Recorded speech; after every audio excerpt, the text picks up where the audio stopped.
Thank you for, is this on? Can I be heard in the back? Yes, it works? Okay, good. So thank you, Andrew, both for the invitation and the introduction. A few caveats before I start. The first one may already be obvious. There are no slides for this, which may make a lot of the people in this audience nervous, but I subscribe to the old adage that power corrupts, and PowerPoint corrupts absolutely. Secondly, this is not going to be about ethics, at least not in a traditional analytic sense of ethics.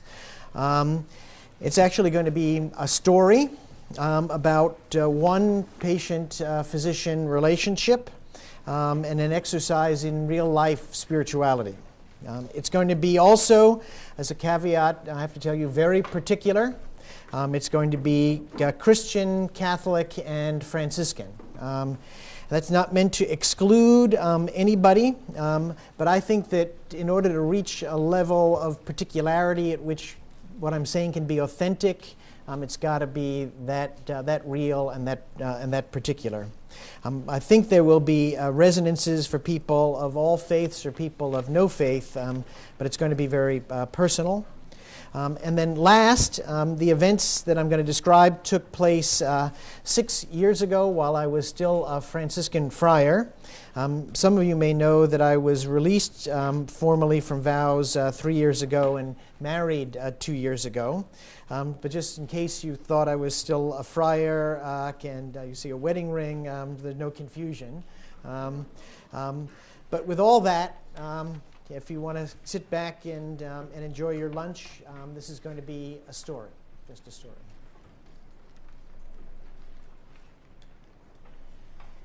In the end, I would fail him. It was as inevitable as the rain. I knew it from the beginning. See, I was the ethicist on call for the second week in November. A nurse called and said that a patient wanted help with an advance directive. I waited until the end of the day after first reading some emails and editing, and then trudged over to the hospital to the cardiac step-down unit. Not too many requests for living wills here, I thought to myself, knowing that most cardiologists didn't actually believe their patients ever died of heart disease, only that sometimes they might succumb to comorbidities like diabetes. Or else they died when the code was called. And then in the latter case, it wouldn't be heart disease, but rather the failure of technology that did them in. In any event, it was just plain unusual to have a patient on a cardiac floor ask for help with an advance directive. Otherwise, a routine request, I thought to myself. I would take a few minutes to explain the difference between a living will and a durable power of attorney for health care, and I'd recommend the durable power, letting him know why. And then I'd leave him with some blank forms and be on my way. Usually in our hospital, that sort of task is delegated to the patient representatives. Sometimes, however, patients insist that it must be the ethicist with whom they speak, and I'm happy to serve if that's the patient's request. In fact, I'd done the same for a patient in the medical intensive care unit the week before. You know, not a full-blown ethics consult with some dilemma or some knotty problem. The request seemed routine enough that I didn't even bother to look at the patient's chart before I entered the room. Mr. Fred Finnerty, I inquired. He nodded his head. He looked a bit disheveled. He was obviously frightened. He was 64 years old, on the short side, a bit overweight, mostly bald, with a snow-white, untrimmed beard. The places where the razor should have cut his face back to the bare skin were peppered with a gritty white stubble. And his voice was unpleasant to hear. A strong New York accent combined with a kind of whiny lilt. "I know who you are," he said. "You're that Sulmasy. I met you after a lecture 6 months ago, remember? We invited you to talk to our chapter of the Sarah Club, you know, that priest that promotes, that group that promotes vocations to the priesthood." I actually had only the foggiest recollection. "Oh, yes, I remember. Good to meet you again. I understand you want help filling out an advance directive." "I got lung cancer, you know." "No, I didn't. I didn't look at your chart." "Would you be my doctor?" Excuse me?" "I heard you lecture, and I said to myself, if I'm ever really sick, I want that Sulmasy." He spoke so earnestly that his head leaned forward on his neck, and his eyes seemed to strain forward out of his skull, each held in place by its optic nerve, the way a leash holds a dog in place upon meeting another dog. But you have doctors caring for you now, don't you?" "Yeah, but they're for the cancer and my atrial fibrillation. I need a regular doctor. I know I can't be cured, but I need a doctor for when things get bad. I don't want no feeding tubes or nothing, and I'm a Catholic. I don't want someone telling me I gotta have one. I trust you." Now, this is one of the problems that accompanies the giving of public lectures. If you sound sincere, people believe you. They might actually believe in you. And if they do, this forces you either to try to live up to their expectations or avoid getting involved. Sane people avoid such situations. Doctors, known for their outsized egos, just climb up onto the pedestal and pose. "Sure, I'll be your doctor. Let me go back to the nursing station, read over your chart, come back, talk to you, and examine you." That's how it began. He had metastatic non-small cell lung cancer. He'd been diagnosed in September. It was now November. He was receiving Tarceva, a relatively mild anti-cancer drug with some activity against lung cancer. He was also undergoing radiation treatment to a painful bony metastasis in his right shoulder. He was admitted with fever and cough, possible pneumonia. His blood was also very thin, a consequence of an interaction between the Tarceva and the medicine he was taking to prevent blood clots and strokes associated with his atrial fibrillation, the disturbance in his heart rhythm. "I'm gay, you know," he said as I was listening to his lungs. I had actually already surmised as much. "And I'm an alcoholic, but I go to meetings. I've been sober 25 years. I'm a friend of Bill's." "One day at a time," I muttered. "Yeah," he replied. "Now take a deep breath in while I examine your belly." "I know a lot of priests." "Oh, really? Where from? AA?"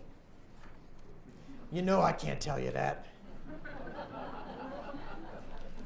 His heart had been beating too quickly when he was admitted. The cardiologists were giving him medications to slow down his heart rate, but one of the side effects was to lower his blood pressure. He couldn't stand up without becoming dizzy. Complicating matters, he was having side effects from the Tarceva, a rash and diarrhea. And the diarrhea had caused him to lose large amounts of body fluid, making his blood pressure even lower. A couple of liters of normal saline seemed to do the trick. His blood pressure came up, his heart rate came down. After a week in the hospital, he could go home. When I saw him in the office 5 days later, he was really not doing well at all. His blood pressure was still lower than I wanted it to be, and his heart rate was still too high. He was nauseated from the Tarceva, and he was still having diarrhea. I tried to get him to take in more salt, soup, crackers, pretzels. "You've got to keep up your fluids," I urged him. He was also short of breath when he tried to walk.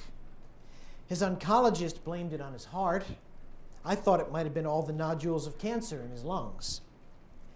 The oncologist also thought that the Tarceva might be helping him. Having looked at Mr. Finnerty's x-rays, I actually found that hard to believe.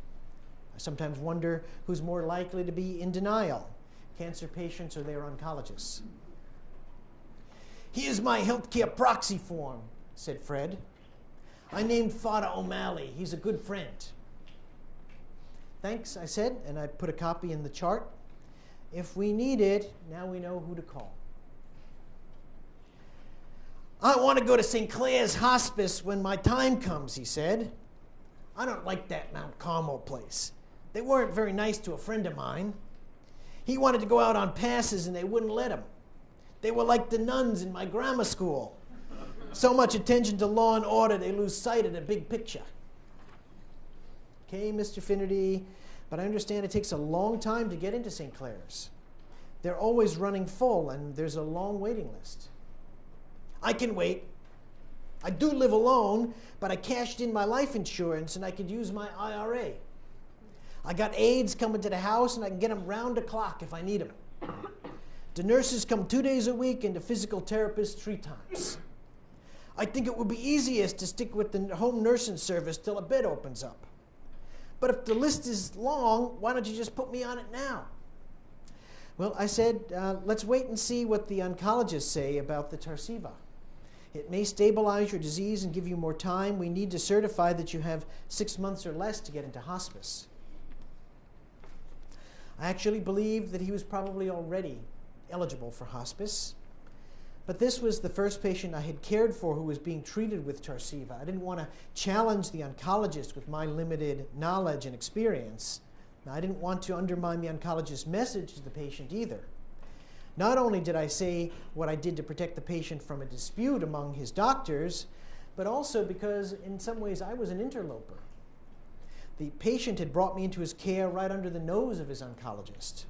The oncologist might be worried that the ethicist was going to steal his patient away into the world of palliation instead of anti-neoplastic treatment. So I decided to parrot the oncologist's line about needing to wait a few more weeks to do a CT PET to see if the Tarceva was working. 2 days later, he saw his oncologist, who immediately admitted him to the hospital. The nausea and the vomiting about which he had complained to me had worsened. He'd become dehydrated again and nearly fainted. His blood pressure remained too low, his heart rate too high.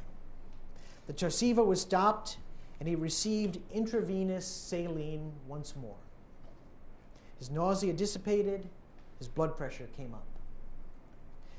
We discharged him on a lower dose of Tarceva to see if he could tolerate it better. But 2 weeks later, in the face of more nausea and diarrhea, it became clear he wasn't tolerating it at any dose. I decided he was now really too sick to see me in the office, so I would start making house calls instead. Will they give me IV treatment when I get to St. Clair's? Well, Mr. Finnerty, they usually don't do that in hospice. Experience has shown that it's actually better to be a bit dry. Patients just cough more when they get too much fluid. But what about today? Well, what do you mean? Can't you just drink salty fluids like soup? Nothing staying down, Doc. Well, you are dehydrated. In fact, it was hard for me to tell how much his drop in blood pressure upon rising from bed was due to his deconditioning and how much from dehydration. He had, in my judgment, taken to bed much earlier than he needed to. He had, it seemed, many acquaintances, but it was hard to tell if he had any really close friends. I gradually learned that he'd been estranged from quite a few members of his family. One of his cousins, a priest, had accused him of murdering his mother by not authorizing the use of a feeding tube as she was dying of Alzheimer's. He stated that he was close to a few of his nephews, but it seems that this was a source of strain in his relationship with their parents. He was a frequent AA sponsor, and some of his fellow alcoholics visited him as well. So, I guess we can give you some normal saline by vein. I'll check with the nursing agency. But this is no substitute for good old chicken soup. I want you to eat and keep up with your fluids. So began a ritual of twice weekly normal saline infusions. Even when we had finally succeeded in controlling his nausea, he still kept insisting on the saline infusions. From a purely biomedical point of view, I think these infusions were superfluous. From another point of view, however, they were grossly inadequate. I simply came to regard them as a kind of placebo that seemed to help him. A week later, I received a call. "I think I'm dying, Doc." "Okay, Mr. Finnerty, easy now. Tell me what's bothering you." "I got more pain in my shoulder, and I'm nauseous again, and my stomach hurts, and I ain't had a bowel movement in 3 days." Easy, Mr. Finnerty. Has the nurse been in?" "Not yet." "Are you taking your Senecot?" "No, I thought I could just get by with the Colace." "And what about the Tylenol number 3? "I don't want to take that stuff, Doc. I'm an addict, remember?" "Mr. Finnerty, I think we can take care of this. I'll order the pain medicine. You're not going to get addicted, and you're not going to be a martyr. Listen to me. We'll give you an enema and some pain medicine and start you back on the Senecot. You need to keep taking that ondansetron as well. And if that's not enough, I'll order a suppository for your nausea. It's all going to be okay." "You mean I'm not dying?" And not today." "How do you know that?" "Well, because people who are dying usually aren't well enough to call their doctors on the phone to tell them that they're dying. Every problem you have is fixable." "When then?" "Well, not today." "What about Sinclair's?" "Well, you're number 2 on the list." "Hey, Doc, it's kind of morbid, ain't it? Waiting for people to die." "I'll give them a call." "Hey, can I have your beeper number? I won't abuse it or nothing. I just want to have it in case I can't get you otherwise." "Sure, Mr. Finnerty, sure." In total, I made 5 home visits. As much as I urged him to get up out of bed, I never found him anywhere but in bed when I arrived. The apartment was well lived in, filled with statues and pictures of saints. He had a book for reciting the prayers of the Liturgy of Hours, something generally only used by priests, brothers, and sisters, at his bedside. And his rosary beads were never far away. Most of the time, he had them wrapped around his right hand. He was blessed with an exceptional cadre of nurses and home attendants. The attendants kept trying to get him to roll over and lay on his side to prevent bed sores. He was not very compliant. They were all young Mexican women, at least as pious as him. They also made great chicken soup. "I'm afraid I'm going to be damned," he said to me one day, his eyes again straining out of the sockets. "Well, you've received the sacrament of the sick and confessed, haven't you?" "Yeah, but I'm still afraid, Doc." "Mr. Finnerty, you need to believe in your heart what you profess with your lips." "I believe God loves you." "Don't you?" "I don't believe God wants you damned." What did he want from me? After all, I have to confess, I really didn't like him. He would not have been my first choice for a drinking buddy. I didn't like the sound of his voice, but I especially didn't like his neediness. It was a really busy time for me with grant deadlines and writing assignments and speaking engagements. Every time I went away, I had to leave complicated instructions for him about how he could reach me. In truth, he never once abused the privilege of having my beeper, but I hadn't given my beeper number to a patient in years, perhaps because none had been as nervy as Fred had been to ask for it. Nor was I in a regular habit of making home visits. Home visits aren't easy to work into a physician's schedule these days. I figured out that the simplest way for me to do it would be first thing in the morning. I'd go to his apartment by subway on my way to work. That way the whole task could be accomplished in about 75 minutes, including the visit itself and the extra travel time to get to my office at the hospital. I brought a medical student with me one day. She had never seen a doctor make a home visit. The visits to Mr. Finnerty's apartment were at least somewhat helpful medically, but I probably could have relied on the nurses' assessments without ever visiting. They were really excellent nurses, and they had extraordinary patience with him. When he demanded a special air-cushioned bed, and they tried to explain to him that his insurance wouldn't pay for it because he had no bed sores, his primary nurse, Tom, dutifully called me, explaining to Mr. Finnerty that he didn't think that the chair of the ethics department was going to lie in order to get his patient the insurance coverage. Each visit was difficult to conclude. When you're doing a home visit, you're on the patient's turf. And I couldn't rely on the rattling sound of the chart of the next patient being placed in the slot on the door as a convenient prompt for me to suggest that the visit must draw to a close. That only works in the office. Mr. Finnerty especially loved talking with me about church gossip. Who would be the next Archbishop of New York? What did I think of bishops denying communion to Catholic politicians who supported abortion?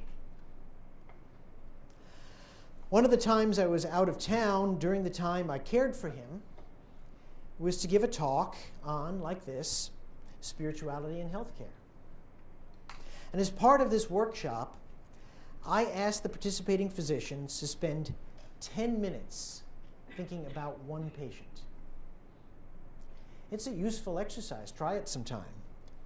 It is extremely difficult for physicians to do this, to think about just one patient.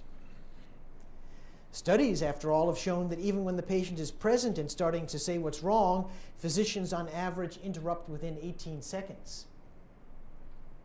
But as a gesture of solidarity, when I asked my colleagues to do this, I participated in the exercise myself. And on this occasion, not surprisingly, it was Mr. Finnerty who occupied my meditation. I could see his face, and I could hear his voice. And I prayed to myself, Lord, have mercy on Fred. Fred, have mercy on Fred. Lord, have mercy on Fred. Over and over.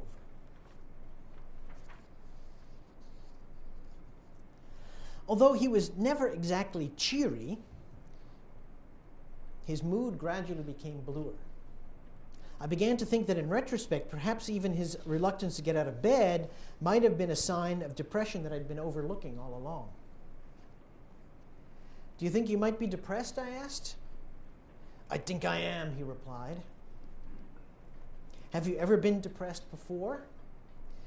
Yeah, when my lover died 25 years ago, I got really bad. They put me on some medicine. Do you remember what it was? It was too long ago, Dr. Sulmasy.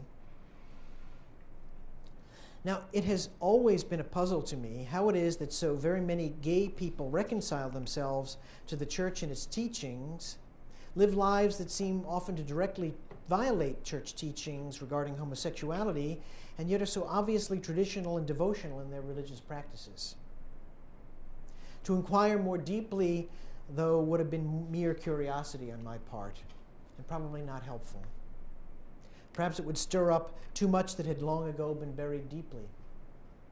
Such a discussion now might even be harmful. Better to leave it among only the mysteries that God knows. I decided that I wouldn't ask. Don't ask, just serve. Probably as good a policy as there is for a physician. I simply prescribed some paroxetine.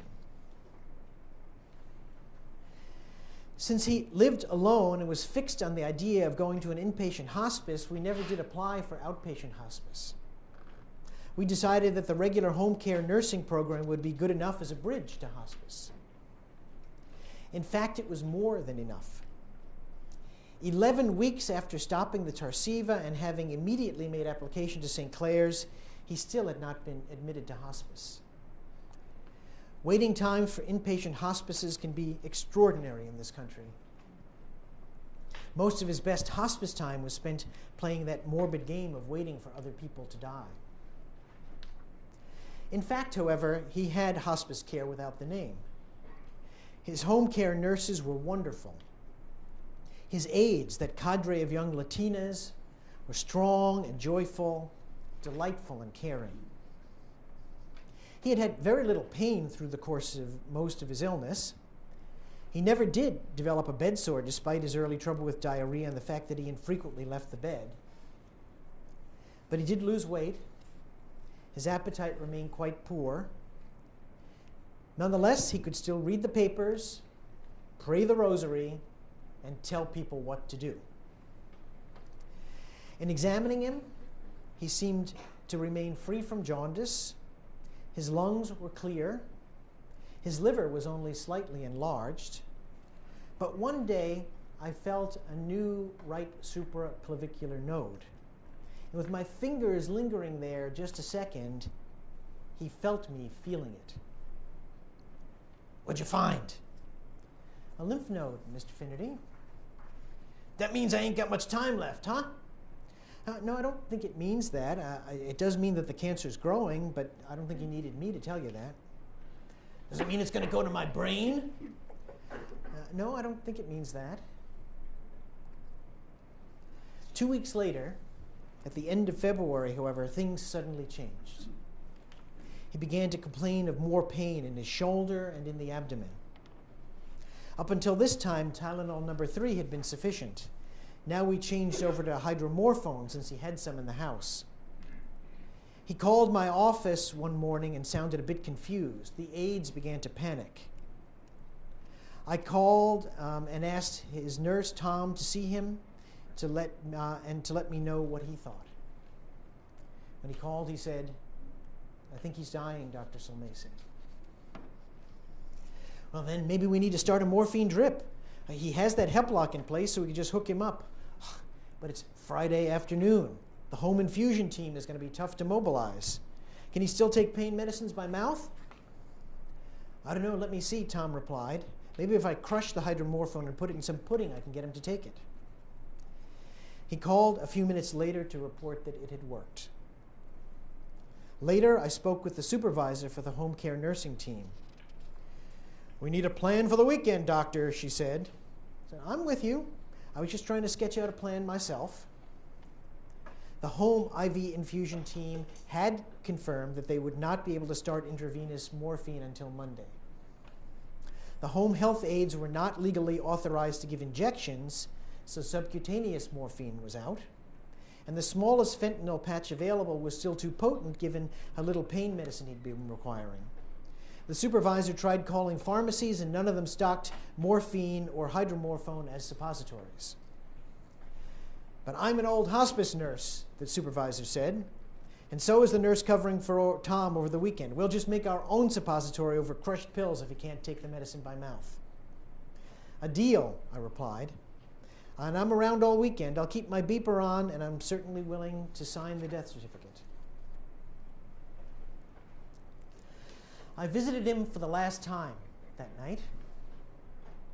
I needed a complex plan just to get to his apartment. I was scheduled to drive out to Long Island for an overnight day of recollection with my local friar community at a small retreat place. Further, I had promised a young friar who had just started chemotherapy for acute lymphoblastic leukemia at a nearby major cancer center that I would also visit him that night. Further, I realized that I had left my cell phone at the friary, and I wanted to have it with me while I was on retreat in case I was out walking and somebody called about Fred. And, of course, they were predicting a big snowstorm. In the end, my plan was simple. I would go steadily north before heading east. Accordingly, my first stop was Fred's apartment. I parked illegally to save time, hoping I wouldn't get caught. I didn't bring my stethoscope or my prescription pad. One of the young Mexican girls answered the door. "He just taken the morphina," she said. "Good," I answered. He was lying in bed, as always, the rosary beads wrapped around his right hand. The, quote, New York State out-of-hospital do not resuscitate order, unquote, form was clipped to the headboard. I had helped him to fill it out. I knew it was the correct thing to do, and yet now it seemed intrusive, awkward, almost a desecration. Mr. Finnerty, it's Dr. Sulmasy. Are you doing okay? Are you comfortable? He opened his mouth, but he didn't speak. He raised his head for a few seconds and opened his eyes. Then he closed them again as his head fell back gently upon the pillow. He was breathing about 20 times a minute. His pulse wasn't palpable at the wrist, but as I touched his abdomen to be sure he wasn't in pain, I could feel his abdominal aorta. It was beating forcefully. Rate was probably 120. I didn't bother to count. His right leg was bent at the knee, raised up off the bed and trembling. I touched his knee gently and eased it back down. The aide positioned the pillow that was under his left leg so that his right ankle would rest upon it as well. Easy, Fred. I think you'll find it better this way. And a mild look of strain disappeared from his face, melting into the peace of the morphina. I held his hand and I prayed. Time for night prayer, Fred. Protect us, Lord, as we stay awake. Watch over us as we sleep, that awake we may keep watch with Christ, and asleep rest in his peace. Now, Lord, you let your servant go in peace. Your word has been fulfilled. For with my own eyes I have seen the salvation which you have promised in the sight of every people, a light to reveal you to the nations, and the glory of your people, Israel. May the all-powerful Lord grant us a restful night and a peaceful death. Good night, Fred. I turned to a young man who had been sitting silently in a chair in one corner of the room. His bare arms were heavily tattooed. One of those nephews, perhaps? An alcoholic he'd sponsored at AA? I wasn't sure. It's good that you're here, I said. Stay with him. And I left the apartment. Within a few moments, I found myself driving up to the cancer center to visit that young friar, John, who had recently started chemotherapy for leukemia. And as the headlights rolled past on the opposite side of the highway, I felt as if someone else were doing the driving. I was merely going along for the ride. I headed north in the darkness, vaguely conscious of the river to my right, vaguely conscious of my visit with Fred behind me. And yet I could hear myself now asking a new question. Why John? Or rather, I was asking God, why all the good, young, energetic, healthy friars? The shift from Fred to John seemed like a film editor's splicing mistake.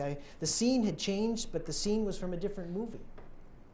And I was in both scenes playing this odd supporting role. You see, another young, good, energetic friar of our province had recently been diagnosed with multiple myeloma. We were barely past the pain of that diagnosis when we learned that John had leukemia. Don't you realize how strapped we are for vocations, Lord? How we're pulling out of commitments to parishes and other places because we don't have enough friars? So much for my theological sophistication, I thought to myself. But these sort of questions in the end can't be explained away by ratiocinations. They come from the lung, not the cerebral cortex. I wondered how John would really do. His prognosis was really not very good. I wondered whether the time would come when my visits to John would become like visits to Fred. The alpha and the omega of cancer treatment, all within a 90-minute span. Was this the avant-garde movie I seemed to be living? And as I continued driving up the highway toward the cancer center, I also remembered that I needed to go to the friary to pick up my cell phone. I was fearful I might forget this task and just drive out to Long Island immediately after visiting John. So even before I reached the cancer center, I was reminding myself to remember. After all, I was still planning to take my usual walk along the beach the following morning, and I would carry my beeper, but I would also need my phone. They might call about Fred while I was out walking and praying. I had promised I would be there. It could happen any time. Well, my geographic plan seemed to work. I visited John. I drove to the Friary, picked up my cell phone, and then went out to Long Island to the retreat place on the beach, and I had beaten the coming snowstorm. Very efficient, just like a doc. One of the friars with whom I lived had gone to the retreat house earlier in the day. He had prepared a late dinner for the two of us. It was a Friday in Lent, so we ate fish. Sole stuffed with crab meat, hardly penitential. We had a nice dinner. I said nothing to him about Fred and barely mentioned that I had seen John and that he was doing okay. We had a lively conversation that I actually found pleasantly distracting.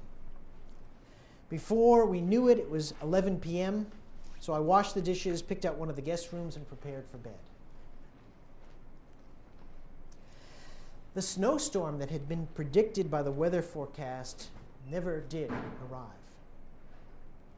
In its place began a torrential, windswept rain, blown in off the ocean, beating with a rhythmic tapping against the northeast window of my room.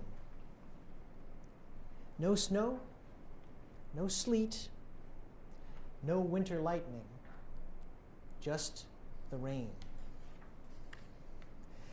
I charged my cell phone, placed my beeper on the nightstand next to the bed. I was waiting for the call. It might well come during this night.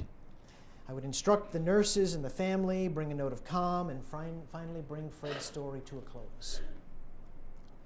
Whatever he wanted from me, he seemed to want me to be with him to the end of his journey, and I was determined to see it through to the end. I didn't use a prayer book that night. I was tired, so I prayed the Canticle of Simeon to myself, once more from memory. Night prayer for me, and I fell asleep. I awoke the next morning at 6:30 in the grayness of a cloudy sunrise before the alarm. I was seized by a sudden sense of panic. The rain was much softer, but it hadn't stopped. I never changed the beeper signal from vibrate to alarm, I thought to myself. What if it went off and I didn't hear it? I fumbled for my glasses and pressed the message button. Urgent, 3:42 a.m. EST. I pressed it again. Urgent, 3:35 a.m. EST. Shit. I shook the fogginess from my head, rubbed the sleep from my eyes, reached for my phone, and dialed the callback number. A woman answered with a voice so cheerful that it jarred me. I began to mumble. I suspect you're the nurse who was covering for Mr. Finnerty over the weekend. I'm really sorry. I woke up and realized that you had paged me in the middle of the night. I'm really sorry. I put the beeper on the nightstand next to the bed, but I forgot to turn it from vibrate to alarm. I said I'd be available day or night. I'm sorry. No problem, doctor, she said. And it dawned on me that her cheeriness meant she'd been up all night and had not yet gone to bed herself. I got through to the covering internist, Dr. Weinstein. He took care of everything. He was very pleasant and cooperative. Mr. Finnerty's death was very peaceful. Family and friends were there with him. It all went smoothly. The funeral parlor will call you on Monday to sign the death certificate. At least that's good to hear. Thank you so much. Again, I'm sorry. Not a problem. It was a pleasure caring for your patient. Now, if you'll excuse me, I'm going to bed.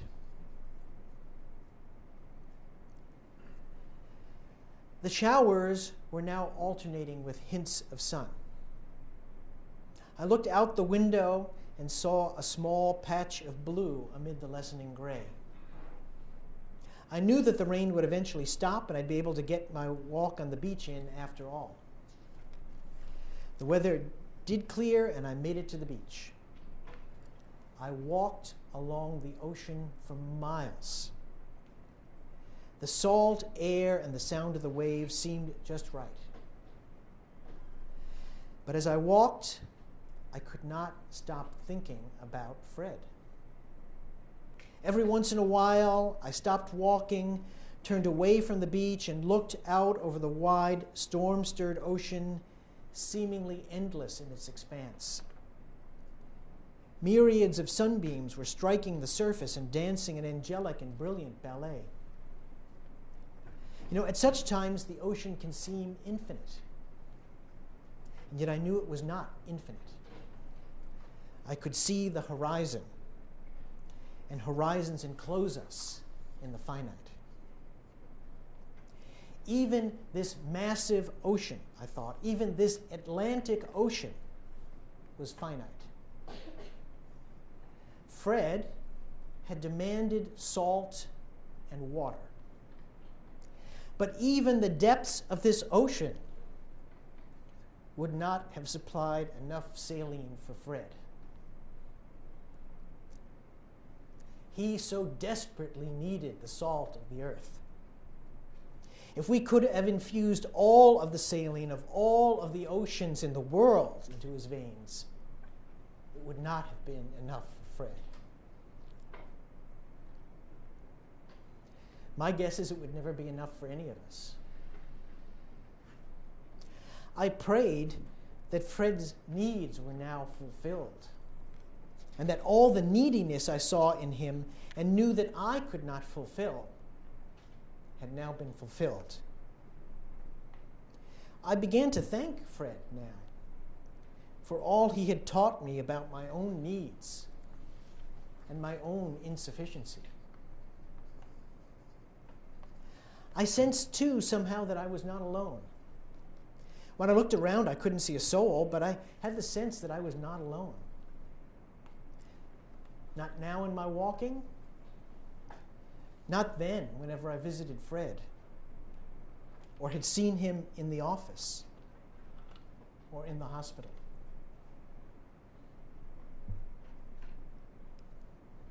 Had Fred ever seen the one who was with me?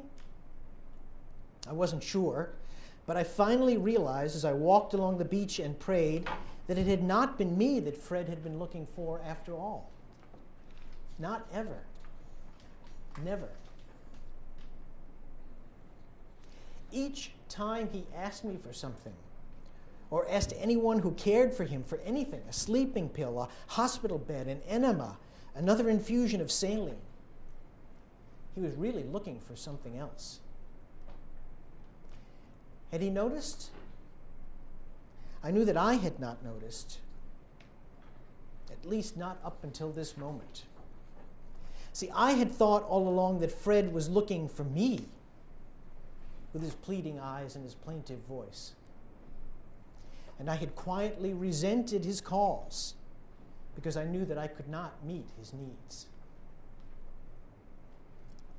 I saw it all differently then, at least at that moment, walking on the beach after the rain. The beach had been deserted all morning. It was cold and windy. The rain had only just stopped. But as I walked further down the wet sand, I finally did see someone else, another crazy person who had sought out the solace of the beach in winter. Up ahead, standing by a fire at the edge of the foamy waves, I saw the outlines of a man. The image was indistinct, but he was warming his hands over the fire. I wondered if Fred could see him now better than I could. The vision of the dead is sharper than the vision of the living, or so they say. As I drew closer, I could make out his wading boots and his tackle. A surf caster, I thought, as I watched him toss his line into the sea. Smart guy. First on the beach. The fish are always more abundant after the rain. Did Fred see him too? I hoped he did. I smiled, looked at my watch, and realized it was getting late. I turned around and headed back down the beach to the retreat house. The friars were expecting me for midday prayers.